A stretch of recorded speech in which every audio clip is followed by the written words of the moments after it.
নমস্কার। আমরা বেশিরভাগ সময় বিভিন্ন পরিস্থিতিতে খুব অসহায় বোধ করি এবং ভীষণভাবে সেই সময় বিশেষ কোনো মানুষের কথা চিন্তা করি যে সেই মানুষগুলোর থেকে যদি আমরা সহায়তা পেতাম তাহলে আমরা সেই সমস্যার সমাধান খুঁজে পেতাম। এবং বেশিরভাগ ক্ষেত্রেই দেখা যায় যে সেই সময় সেই মানুষটিকে আমরা রিচ করতে পারলাম না বা সেই সিচুয়েশনটাকে আমরা রিচ করতে পারিনি এবং অদ্ভুত একটা মানসিক অস্বস্তি হতে থাকে আমাদের। সেই অস্বস্তিটা এমন একটা জায়গায় পৌঁছায় যখন আমাদের মনের মধ্যে সর্বক্ষণ সেই একই চিন্তা ঘুরতেই থাকে যে আমার এই সমস্যাটাকে সমাধান করাতে আমি পারছি না এবং ভীষণভাবে অসহায় বোধ করছি। এই পরিস্থিতি নিয়েই আজকের প্রতিবেদন। ছোট্ট কয়েকটা টিপস থাকবে এতে এবং যদি আপনারা সেই টিপসটাকে ফলো করতে পারেন এবং নিজের মনটাকে একটুখানি সামান্য কন্ট্রোল করে এই কথাটা মন দিয়ে শোনেন এবং সেই টিপসগুলো যদি ব্যবহার করেন তাহলে আপনারা অনেক অংশেই উপকৃত হবেন এবং পুরোপুরি যদি রিসিভ করতে পারেন তাহলে আমি বলবো যে কোনো সমস্যাই সমাধান করার জন্য কারো কাছে আপনাকে ছুটতে হবে না। সমাধান আপনার কাছে নিজেই চলে আসবে, আপনার নিজের মস্তিষ্কে চলে আসবে। অসহায়তা আমাদের মানসিক অসহায়তা বলে কোনো পরিস্থিতি নেই। যখন আমরা নিজেই নিজের সহায়ক হয়ে উঠি নিজেকে সহায়তা নিজে করি তখন আমাদের এই দুনিয়ার কারোর সহায়তার প্রয়োজন পড়ে না, একদম পড়ে না।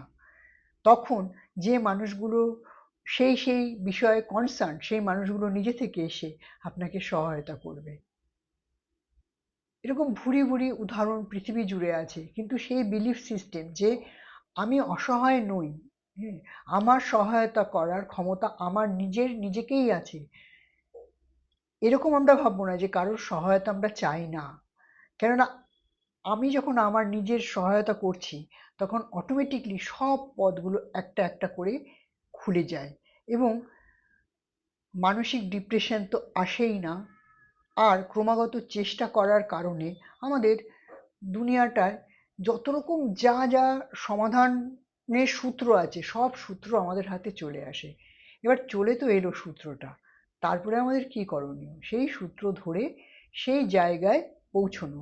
আমাদের মানসিক ক্ষমতা এত বেশি এবং আমরা যদি ভয় না পাই, আমরা যদি কারোর উপর নির্ভর না করি এবং নিজেদের সহায়তা নিজেদের করার অঙ্গীকার করি তাহলে আমাদের ১০০টা সমস্যার মধ্যে ১০০টাই সলভ হয়ে যাবে। জীবনে চলতে গেলে তো একটু উঁচু নিচু থাকবেই। সেই উঁচু নিচুটাই আমাদের কি হয়, আমরা বেশিরভাগ সময় উঁচু নিচু যখনই আসে তখন আমাদের এক্সপেকটেশন লেভেলটা এরকম হয় যে কেউ একটা আসবে এসে আমাদের সমস্যার সমাধান করে দেবে। হ্যাঁ, প্রত্যেকটা মানুষেরই জীবনে মিরাকেল ঘটে।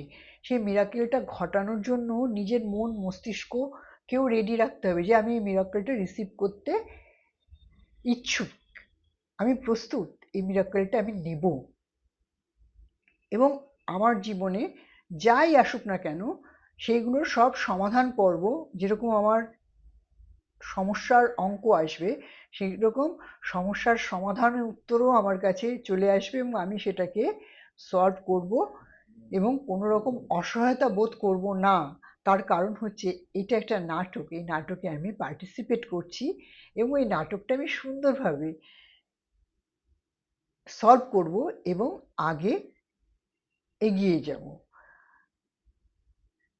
এবং এই বিলিফ সিস্টেমে যারা থাকে যে আমার জীবনে প্রত্যেকটা কর্ম আমি নিজে করব এবং প্রত্যেকটা সমস্যার সমাধান আমি নিজে করব, তাদের জীবনে সমস্যার পরিমাণও অনেক কম থাকে এবং আমরা জানতেই পারি না তার আগেই তার কাছে সমাধানের পর্বও চলে আসে। তা আমরা আজকে এই ভিডিও থেকে কি শিখলাম? যে অসহায়তা বলে কিছু নেই, আমরা নিজেদের সহায়তা করার জন্য নিজেরাই যথেষ্ট। কোনো বাহ্যিক কিছু আমাদের প্রয়োজন নেই। আমাদের মনের ভেতরে নিজেদেরকে বিল্ড করা যে আমার কাউকে প্রয়োজন নেই, আমি করে ফেলতে পারবো, আমি করে ফেলতে পারবো না, আমি পারি করতে, আমি করব, আমার দ্বারা হবে। আমি সেই ব্যক্তি যাকে আমি খুঁজছিলাম সহায়তা করার জন্য, সেই ব্যক্তি অন্য কোথাও নেই, সেই ব্যক্তি আমার ভেতরেই আছে এবং সেই ব্যক্তিটাকে আমি, সেই সত্তাটাকে আমার জাগিয়ে তোলা এবং নিজের অসহায়তাটাকে নিজেই দূর করা এবং নিজেই নিজের সহায়ক হওয়া। ভালো থাকবেন। আবার অন্য কোনো কিছু নিয়ে, অনুভব নিয়ে আপনাদের সাথে শেয়ার করতে আসবো।